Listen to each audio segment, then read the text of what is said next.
So let's check your health history first, okay? Did you ever have any fevers or anything before your condition has started?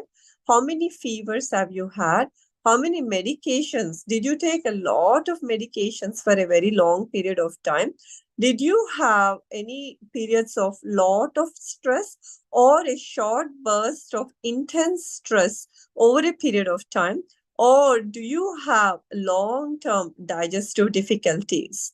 Because your joint pains are directly proportional to what you have done. So I want you all to take a screenshot of this and save it, and you can put it all together for yourself.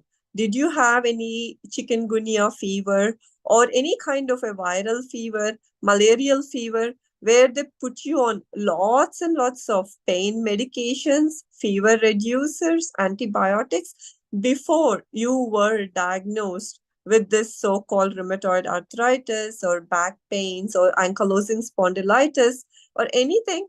I'm pretty sure if you look back in your history of like majority of the rheumatoid arthritis patients have had a fever that they took a lot of medications for, and then they ended up later on with a diagnosis of all these conditions.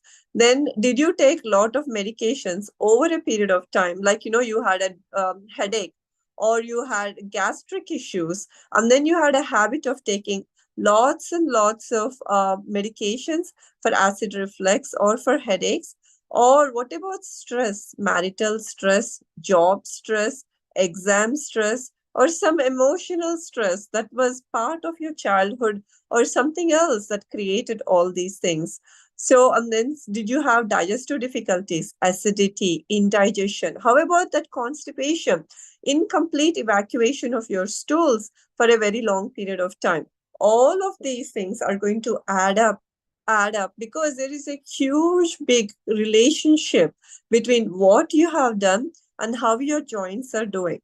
Your joints haven't gone into rheumatoid arthritis, ankylosing spondylitis, all these things just like that. This is much more deeper.